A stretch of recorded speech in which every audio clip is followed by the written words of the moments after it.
Okay, so Ethan is left over from last year. I made it. Yes, he finally made it. When I invited him last year, he was running a very successful company that was targeted at small business marketing called Flowtown. And it was a product that I loved and I evangelized, and I put the power of my whatever it is brand behind, and that we used in our classes and that we actually taught in our entrepreneurial education programs. And all of a sudden, Ethan canceled. So, all right, Ethan, I'm going to take you back to the beginning, and the whole goal of this is to get to the exit. There is an exit. All right. So, first question, just talk a little bit quickly about the founding of Flowtown and Dan Martell and all that. Yeah, I'm really glad I made it this year. I was out of excuses, so Yeah. Here I am. So Flowtown was a startup that focused around helping really small businesses use social media to actually get and keep customers. And that sounds really good, but when we started, we really had no idea that's what we were going to do. If you rewind from back when I was in college, I had a video show, and I was sort of just video blogging about current events. And I used Facebook and YouTube and eventually Twitter to build a global audience for the show. I got the show syndicated to an internet TV network in San Francisco called Revision 3, and so I moved out there to pursue the show. Really wasn't making a lot of money, so also had to take a job doing marketing for another startup. Well, the weird thing that happened was people would constantly email me and say, Ethan, how do I use social for my business? I've seen you do it for your show. How do I do it? And so that planted the seed in me to say, maybe that's worth solving. Late 08 hit. I got laid off from the job that was actually paying my bills. The video show, really, I couldn't live off of it. I loved doing it. And I was pretty much rock bottom. And about a month prior to that, I met who eventually became my co-founder, this guy by the name of Dan Martell. I got laid off. I called him up. It's about a week before Thanksgiving. I said, hey, I just got laid off. I'll take you out to dinner tonight. I'm trying to figure out what I'm going to do next. He actually paid for dinner, so that was nice. We go to dinner, and he goes, now is the time to start a company. Don't go find another job. And 2 months later, I founded Flowtown. Dan actually wrote me my first check. We really still weren't sure what we were going to do, but we were going to help small businesses, tackle social. And Dan was so active, I told him he either has to shut up or come and co-found. And so he ended up joining the company as well later that year. So that was sort of the birth of what we were doing around social. And again, even then, we started from nothing. We had just pure force of will to figure something out. We sold whatever we had to in the beginning to get revenue, and eventually we came out with a product, but that was 11 months later after founding the company. And how did you meet Dave McClure? Through Dan, actually. Okay. And what happened? He was an investor. Okay. How many investors did you end up with? How much investment money did you take? We raised a total of $1 million. Okay. And was that a good or a bad idea in retrospect? It was amazing. Yeah, I mean, we raised money once we were actually profitable. It wasn't like we were like, hey, we have this idea, we're going to do this crazy stuff, give us money. We were like, hey, we have growth, we have profit, here's what we're going to spend the money on, we need it to grow, we want to move faster, and so that's actually when we raised. Okay, so here's Flowtown, a company we're using the product, we're evangelizing the product, Ethan's got investment, he's doing beautifully, and I invite him to the conference, and he cancels at the last minute. Why? We actually got shut down by Facebook. And so we pretty much had to shut down our entire product pretty much over a week. And so we grew the business to 26,000 businesses in 11 months. We were a team of 8. We were almost profitable again. We were out actually raising more money to continue to grow the team. And the Wall Street Journal publishes this front page article about Facebook and user data. And so Facebook changes their terms of service overnight and pretty much destroys the whole industry. We were actually in a partner meeting. A guy brings in the newspaper, sets it down on the table. Dan and me hadn't seen it because we're out and about. And he goes, how does this affect your business? We're like, oh, it doesn't affect it at all. We're good to go. I sent you an email like that, and you I remember I said the same way. But we shut down the business or the product a week later after that. I mean, we didn't know how severe it really was until it was pretty much Facebook was like, you're going to fucking stop or we're going to sue you. Well, because after that, Malik wrote a story, and people started trying to interview Ethan to find out, which side of the data privacy issue he was on, and it became really bad news. So then what did you do? So we brought the whole company, we basically made the decision over a weekend. Dan and me looked at each other and we say, we made it this far, there's no way in hell we're going to quit. Just because the product's changing, the vision hasn't. We can still build other products in the space. We brought the team in on a Monday morning. We were like, everything we've done for the past 12 months stops today. And everyone has to take a 50% pay cut because they have to reduce the burn. And here's what we're thinking about for the future. And then you look and see, is anyone going to walk out and just leave? And then everyone stays, and you're like, okay, we did something right, with the team. Well, the other thing that you did right was Flowtown always had a great blog, and the blog always told what was happening in the company. It was really a company blog. It was also a marketing blog. Ethan wrote about this very transparently, so that everybody immediately knew. Yeah, we were very real. I mean, one of our things is always to treat our customers how we would want to be treated. And I think Brett mentioned that earlier. I mean, that's just kind of how we did it. So you shut the company down. Product down, and yeah. Then what? I'm sorry. There's actually a good story behind this. We call, and this, I'm not going to talk a lot about investors and VC. I mean, I'm actually not. I think it's a really shitty business, but there's a few good ones, and there's a few great angels, and it really makes a difference when you need them if you really have the great people around the table. So we call up our biggest investor, Steve Anderson. I'll actually throw his name out there. He's an incredible person. I would take his money even if I didn't need it in the future, just because I would want him associated with anything that I did. Call him up, Steve, we got to shut down the product. We met with our investors a couple weeks later. Everything was growing. Things were great. You're going to go raise another round. We've got to shut down the product. Explain to him, we've been doing this thing that we can't do anymore. And Steve says to me, so you're telling me it's like you've been addicted to drugs the past 12 months, and now you got to get off. I'm like, exactly. And he's like, has the vision changed? No. Do you need more money? That was the conversation. We didn't actually need more money, but the fact that he believed in us, what we were doing, and he knew it wasn't just the product. And he had seen so many companies prior to that one, prior to us, play out because of the people, that he knew if we just kept pushing, we could still pull something out. And when you tell your investors, you're scared as shit, you're like, I have to tell them we're shutting down the product. Are they going to freak out? Are they going to take control? What's going to happen? You tell them, and they're like, keep going. You're like, oh my God. And it's like a vote of confidence in what you're doing when you have to shut everything down and tell your team and your investors and the community, and it's a really hairy situation. So then you next decided to develop other products around the same vision. I talked to Ethan a lot during this period because we are in contact with so many small businesses. And if it's one thing we know, it's what the problem is. She's like our ultimate beta tester, Francine. We send her tons of shit that never made out to the public. That she would just be like, what the hell is this? Yeah. No one will ever get this. Yeah, otherwise known as this is shit. Okay, so, but they did come up with another product that I really loved when they sent it to me for beta testing and still use to this day, and that is Timely. Now, what happened with Timely? Yeah, so when we all brought the team in that Monday morning, we all went to the whiteboard, kind of wrote out a couple ideas we had as a team and wanted to build. Timely was really like a holiday project. I mean, we told the whole team we had to shut down the product, but we needed something to work on that we were excited about. We were going into the holidays, and we built a product called Timely within 2 weeks, and it was this really simple idea of how do we optimize your tweets or Facebook posts, it was specifically tweets then, to reach the most amount of people at the right time. You can connect your Twitter account, we can run an analysis and actually figure out statistically time buckets that will drastically improve the retweets and engagement you get than if you were just publishing at any random hour. And I used this product and loved it, but apparently it wasn't a fundable product because then we came out with the new Flowtown.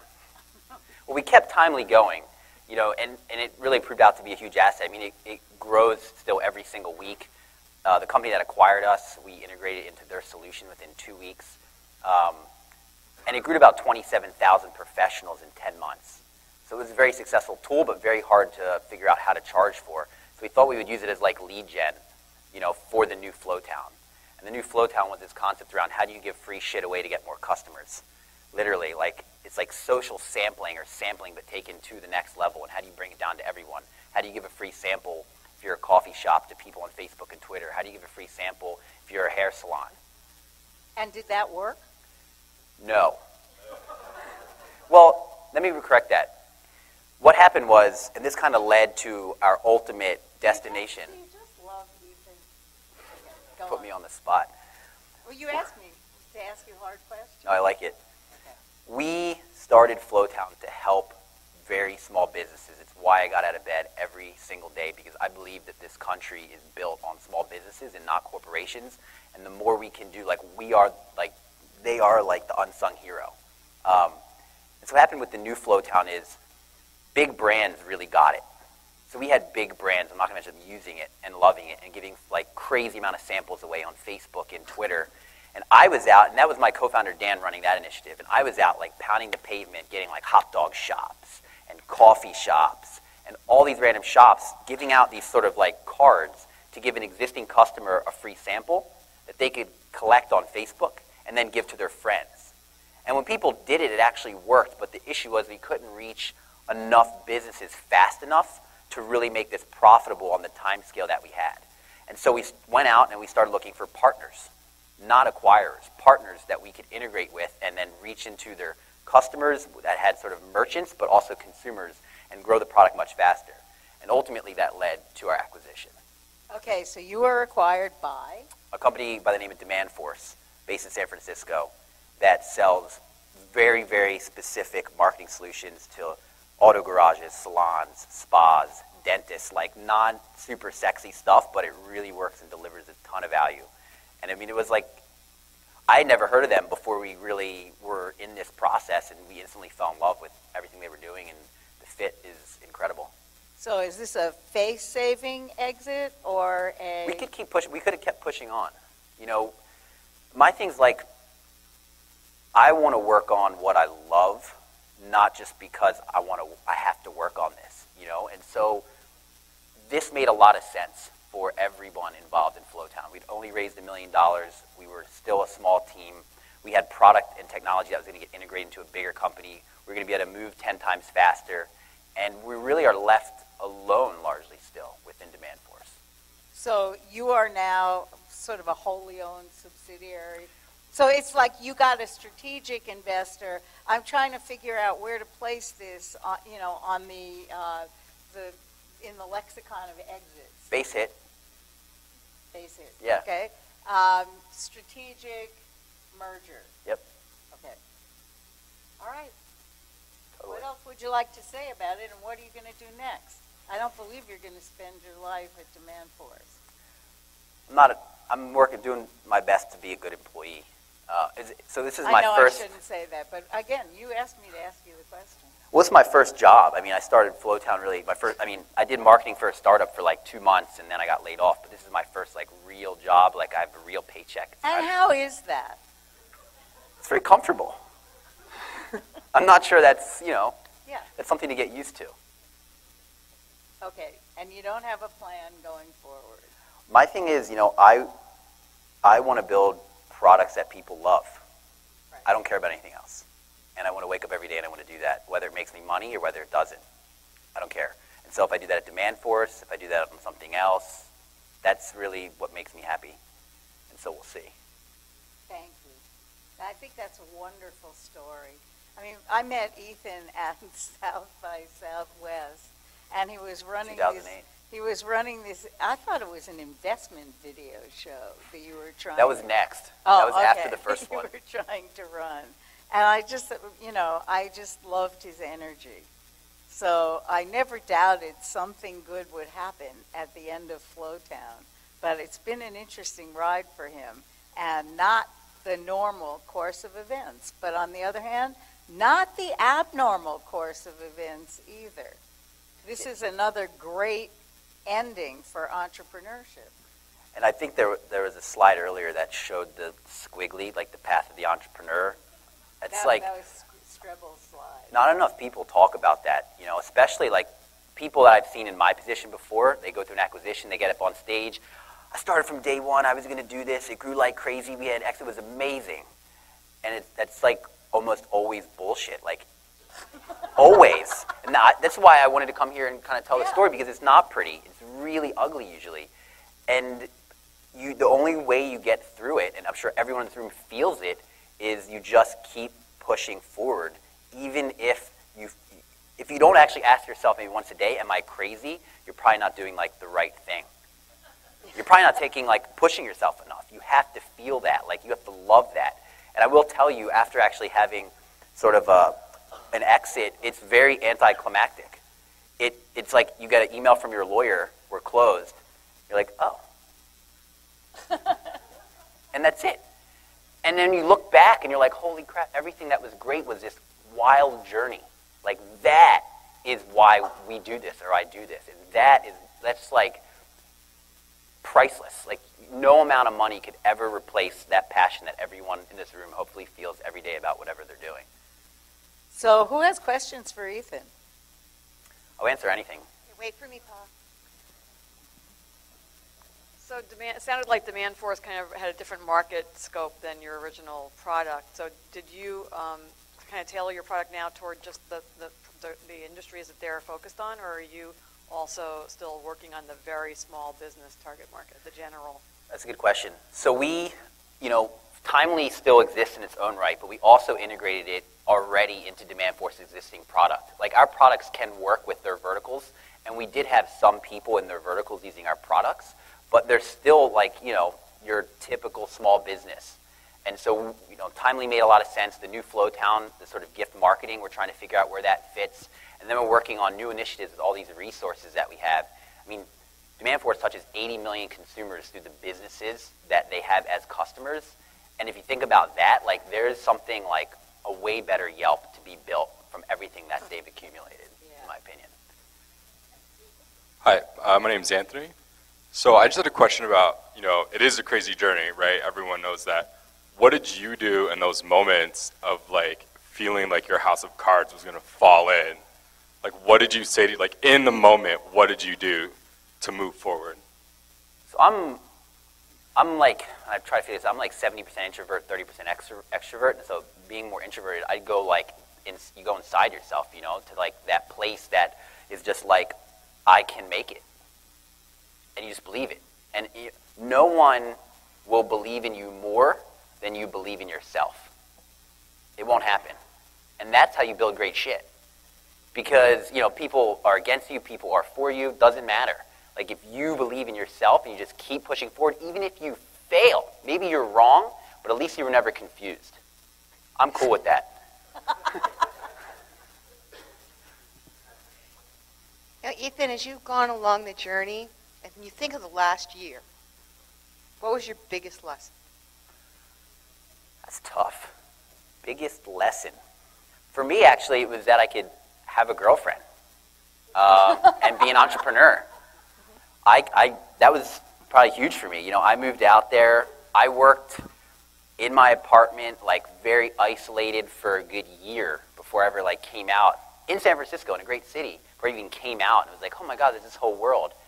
And Dana, who's my girlfriend, I mean, she made me like way better of a person than I was then, and way more balanced.